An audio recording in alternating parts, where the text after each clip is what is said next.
सो आज हम devotional service को पढ़ते हैं एक बार। Devotional service is conducted under two categories, namely primary practice and spontaneous emotion. तो एक होता है प्राइमरी प्रैक्टिस, आप रोज़ करते हो, ठीक है, एक हैबिट जैसा हो जाता है। और स्पॉन्टेनियस इमोशन मतलब अभी बस मन में इतने इमोशंस है और हमने बस डिवोशनल सर्विस कर लिया, सोचा करेंगे और कर लिया।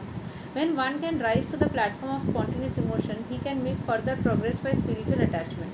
जिनको भगवान के प्रति इंस्टेंटली वो भक्ति आ जाता है, इंस्टेंटली कनेक्शन फील होता है, वो भक्ति को रेगुलरली करके एक स्पिरिचुअल अटैचमेंट और अच्छे से बना सकता है आगे, जिसमें वो एक फीलिंग ऑफ लव रहेगा भगवान के लिए। Higher stages of devotional life को डील करना चाहेगा, जिसके अंदर कोई वर्ड्स ही नहीं आता है कि कैसे इसको एक्सप्लेन किया जाए।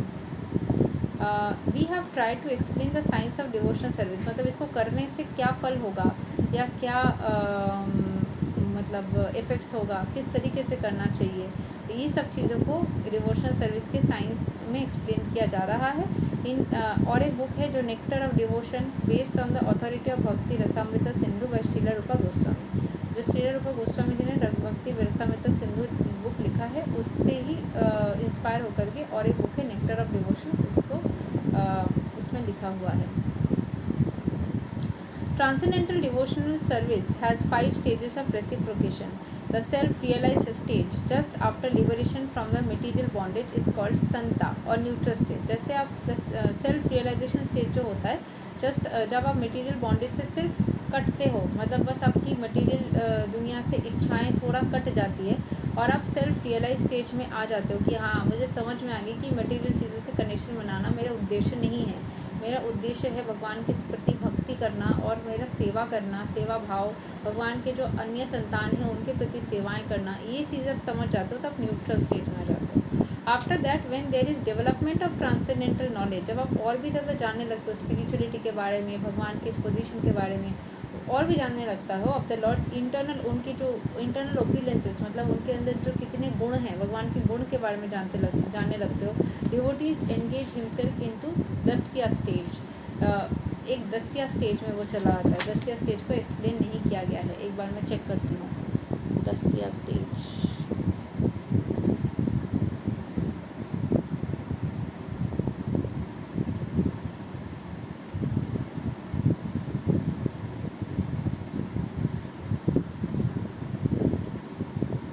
Dasya stage, a stage in Vaishnavism where devotee develops relationship of servitude and humility towards the deity.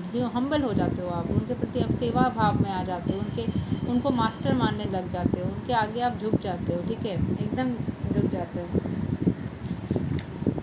भक्त बन जाते हो। By further development of the Dasya stage, a respectful fraternity with the Lord develops. अभी उनको बहुत ज़्यादा respect करने लग जाते हो आप। And above that, a feeling of friendship on equal terms becomes manifest. फिर आप भगवान से फ्रेंडशिप फील करने लग जाते हो, ऑटोमेटिकली वो इक्वल टर्म्स में आ जाता है। Both this stages are called sakhya stage और डिवोशनल सर्विस ऑफ फ्रेंडशिप। इसको सख्या स्टेज बोला जाता है, जिसमें आप हो जाते हो उनके मित्र, ठीक है। सो न्यूट्रल स्टेज में आए, फिर थोड़ा आप उनके प्रति भक्ति बढ़ी, फिर आप उनके प्रति बिल्कुल रिस्पेक्टफुली इतना डूब गए कि डूबते डूबते आप उनके फ्रेंडशिप फीलिंग आ गई, जो अर्जुन का था। Above this is the stage of paternal affection. आप उनको अपना, जैसे मोस्ट ऑफ द पीपल जो करते हैं, भगवान को अपना पेरेंट मानने लग जाते हो, parental affection towards the Lord, and this is called the Vatsalya stage, ठीक है। यहाँ पे वाइसी वर्सा होता है, कुछ लोग भगवान को अपने बच्चे मानने लग जाते हैं, कुछ भगवान को अपने पेरेंट मानने लग जाते हैं, ठीक है। And above this is the stage of conjugal love. This is the stage of highest stage of love of God, although there is no difference in quality in any of the above stages, but यह है मधुरा stage, ठीक है, जिसमें आप भगवान को बहुत प्रेम करते हो, उनके गोपी बन जाते हो, उनसे बहुत प्रेम करते हो, उनको अपना सखा मानते हो, सब कुछ, मतलब just not a friend but a lover. Thus he instructed Rupa Goswami in devotional service and deputed him to Vrindavan to excavate the lost sites of the transcendental pastimes of the Lord. तो किसी भी stage में कोई भी difference नहीं है, सारे stage बहुत अच्छे, बहुत प्योर फॉर्म्स है, बट मतलब सबसे अच्छा लास्ट स्टेज को बोला गया। और रूपा गोस्वामी जी को भेजा गया था कि डिवोशनल सर्विस के अंदर आप वृंदावन में जाओ और सारे जगह को खोजो जहाँ पे भगवान के मंदिर या फिर उनके मंदिर नहीं, उनके पास टाइम से जो जहाँ जहाँ पे थे, जहाँ जहाँ पे वो अपने बचपन बिताते थे, उन सब जगह पे जाओ। After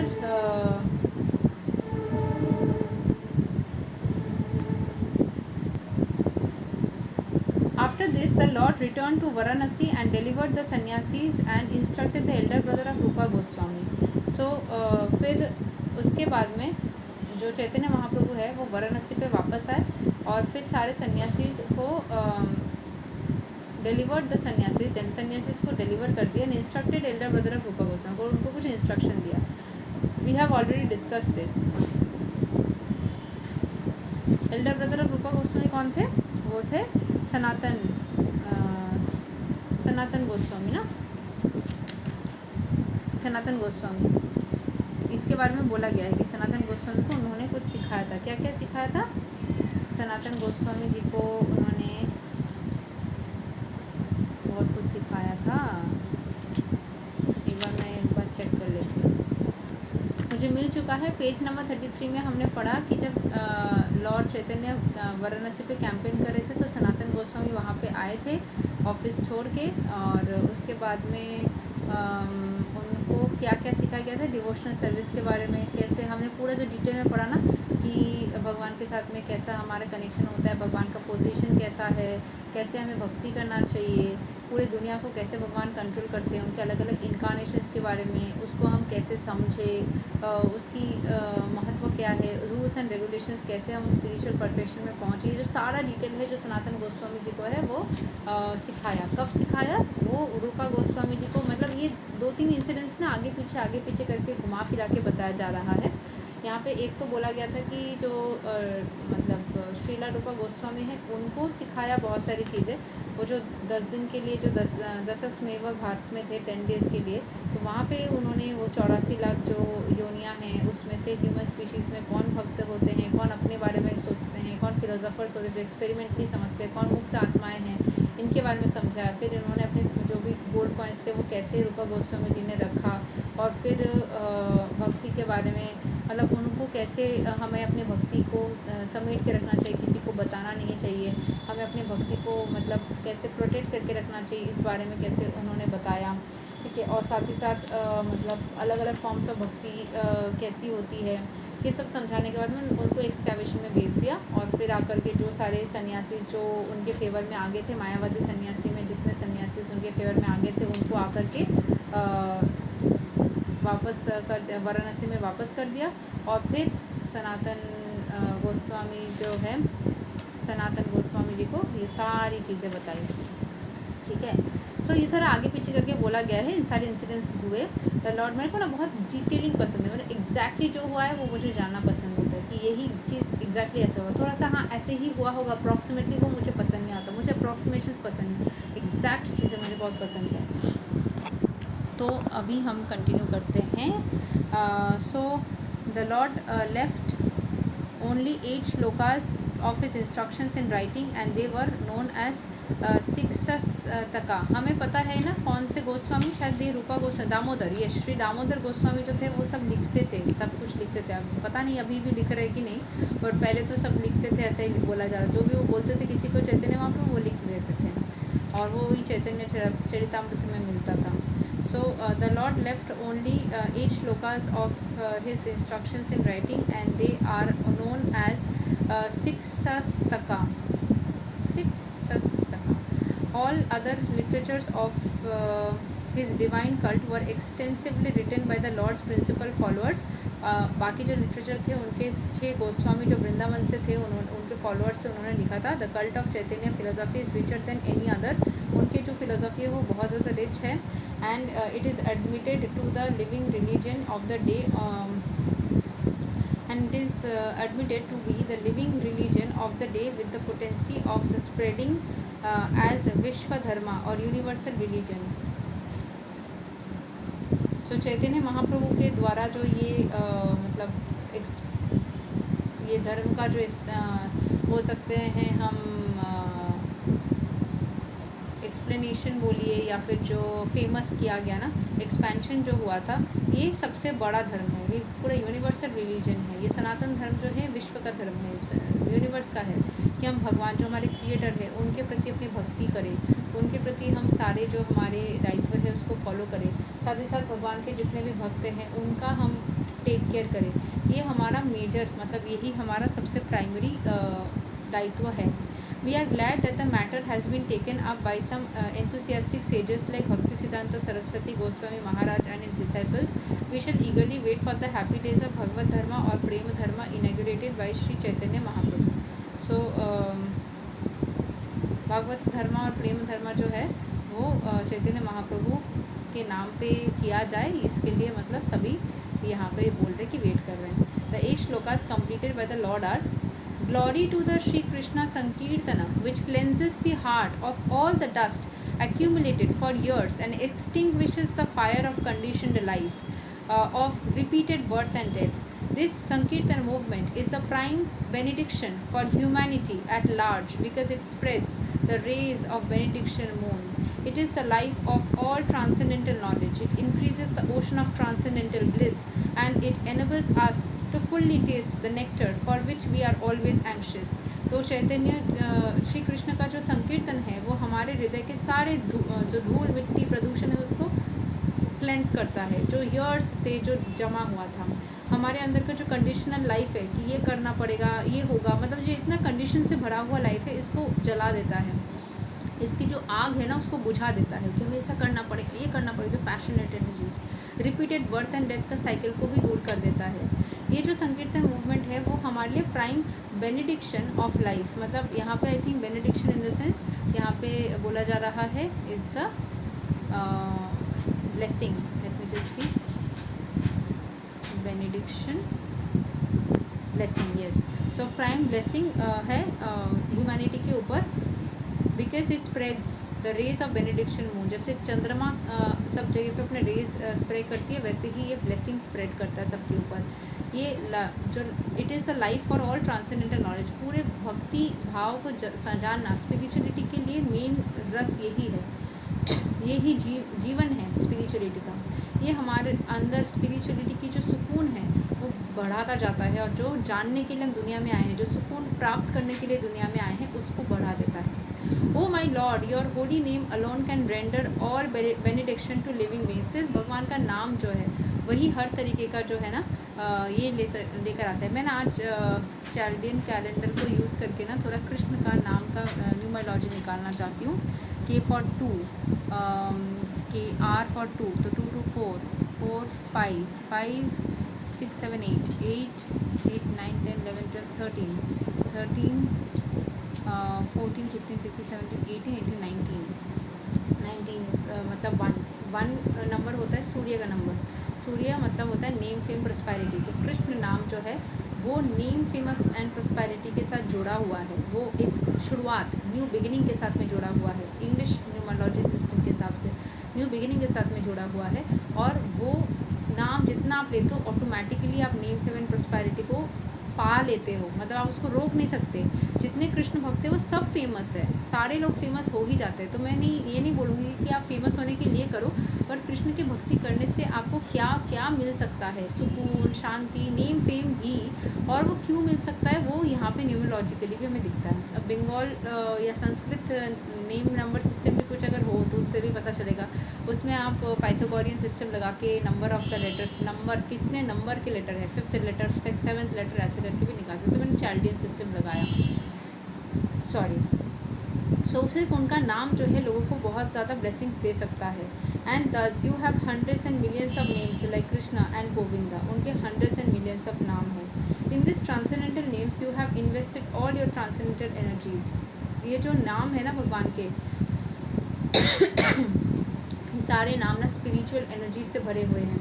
they are not even hard and fast rules for chanting this names. कोई रूल्स नहीं है कि इतने बजे से इतने बजे कर सकते, इतने बजे के बाद नहीं कर सकते, ऐसा कुछ नहीं है। Oh my Lord, out of kindness you enable us to easily approach you by chanting your holy names, but I am so unfortunate that I have no attraction for them.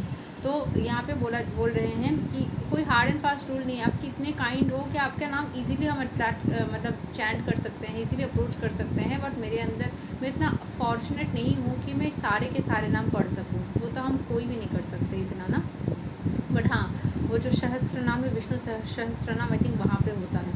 सो विष्णु सहस्त्र नाम मतलब नहीं पढ़ सकती, या फिर मेरे अंदर कोई अट्रैक्शन नहीं है कि मैं सारे के सारे नाम पढ़ूँ, क्योंकि मुझे आपके सिर्फ कृष्ण नाम से ही प्रेम है। One should chant the holy name of the Lord in a humble state of mind. जब आपके अंदर कोई अहंकार नहीं कि मैं कुछ हूँ, नहीं, आप बिल्कुल न्यूट्रल जब हो तब पढ़े। Thinking one self lower than the straw of the street, मतलब एक जो रास्ते में जो एक छोटा सा स्ट्रॉ पड़ा हुआ है ना, उससे भी आप खुद को छोटा समझो।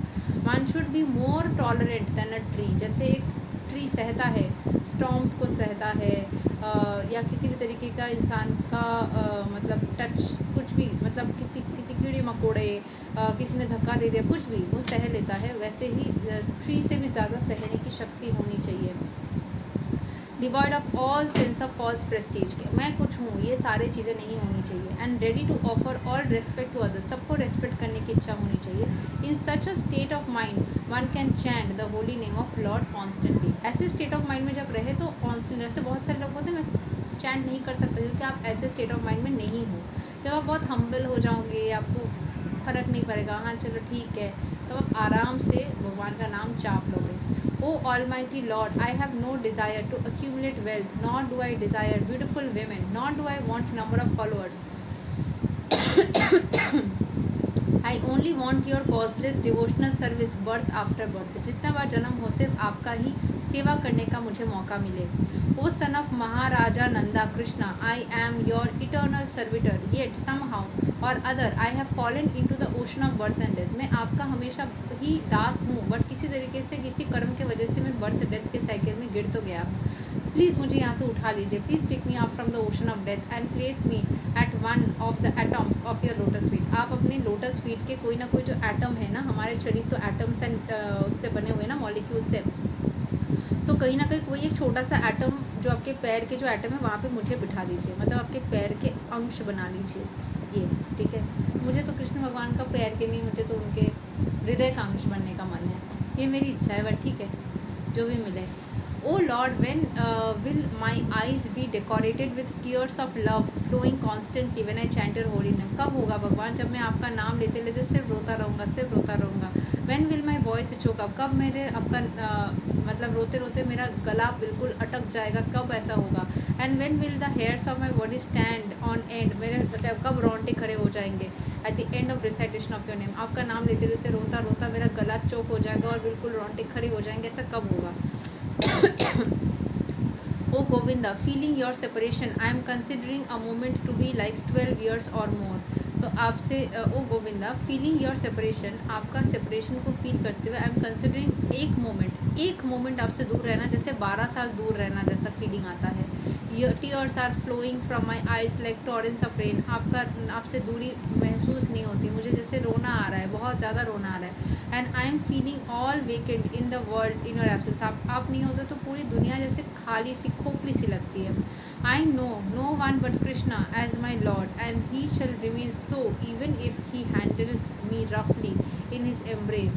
मुझे पता है, I know no one, मैं किसी को नहीं जानता, लेकिन कृष्ण को, मेरे प्रभु के रूप में, एंड मतलब किसी को मैं नहीं जानता, सिर्फ कृष्ण को जानता हूँ। He shall remain so even if he handles me roughly, वो ही मेरे भगवान रहेंगे अगर उन्होंने मुझे अच्छे से ट्रीटमेंट नहीं किया, अपने एम्ब्रेस में, अपने टच में उन्होंने अगर मुझे अच्छे से ट्रीटमेंट नहीं किया, अगर उन्होंने मेरा दिल मेक्स मी ब्रोकन हार्टेड, अगर उन्होंने मेरा दिल तोड़ दिया by not being present before me, अगर मेरे साथ में वो नहीं भी रहे, उन्होंने अगर मुझे अच्छे से ट्रीटमेंट नहीं दिया, उन्होंने मुझे दर्द भी दिया, मतलब एकदम नार्सिसिस्टिक बिहेवियर भी अगर वो करे, तब भी वही मेरे लॉर्ड रहेंगे। He is completely free to do anything and everything, for he is always my worshipful lord unconditionally. ये जो करते हैं ना आजकल के लड़का लड़की की, सामने वाले को अपने हाथ का सब दे दे, वो भक्ति करते हैं। वो एक्चुअली ना एक लड़का और एक लड़की कभी कभी एक दूसरे को मतलब दोनों ही कर सकते हैं, या कोई एक, अगर दोनों करे तो फिर भी अच्छा है, लेकिन कभी कभी एक जन ना दूसरे जन को भगवान मान लेते हैं और भक्ति करते हैं। वो भक्ति ना भगवान से ही करो तो ही अच्छा लगता है, वही तभी शोभा देता है, लेकिन क्योंकि सामने वाला भगवान नहीं है, तो अगर आप वहाँ पे करोगे तो ज़रूरी नहीं कि वो आपको अच्छे से ट्रीट करे, तब भी मतलब वो मुझे ख़राब से ट्रीट करे तब भी मैं उसके पैरों में गिर जाऊँगा। ये सिर्फ भगवान डिज़र्व करते हैं। आज एक बात बताऊँगी, मेरे अंदर भी यही वाली फीलिंग ना हमेशा से रह चुकी थी, हमेशा से। I always used to be like कि मतलब एकदम से पूरा करो भक्ति, इतना ज़्यादा मतलब सामने वाले को ना भगवान बना दो। बट मुझे समझ में आया था I am a devotee kind of a person, और ये devotee kind of a nature से भगवान डिजर्व करते हैं, इंसान नहीं। इंसान के अंदर जो भगवान है ठीक है, बट पूर्ण स्वरूप जो भगवान है उनके प्रति आप उस पूर्ण स्वरूप का जो भक्ति है वो करो। बाकी सबको रेस्पेक्ट दो, बट सामने वाला आपको उस लेवल का रेस्पेक्ट कभी नहीं देगा जितना भगवान कभी भी आपको ना इतना कुछ करने के बाद मतलब आपको कष्ट देंगे, ऐसे कभी नहीं करेंगे। वो आपके कर्म का हिस्सा होगा, तो हो सकता है कुछ ना कुछ रीज़न होगा, मुझे नहीं पता कि भगवान भूल जाते हैं या बिज़ी हो जाते हैं, क्या होता है, बट येस अगर इनकेस हो भी जाते हैं तो वो वापस से उसका भरपाई भी कर देते हैं। And the bhakti which is said here is deserve only by Bhagwan and not by only mere humans. आप सबका रेस्पेक्ट करो, बट एक्सट्रीम लेवल की भक्ति से बस परम स्वरूप से करो जिसने आपको बनाया। Thank you so much. Hare Krishna, Radhe Radhe, जय श्री राम। इसके साथ हमारी इंट्रोडक्शन खत्म हो गई, मैं बहुत खुश हूँ। हम क्वेश्चंस बाय सेजेस के अंदर श्लोक 1 चैप्टर 1 कल से स्टार्ट करेंगे। Thank you so much. Hare Krishna, Radhe Radhe.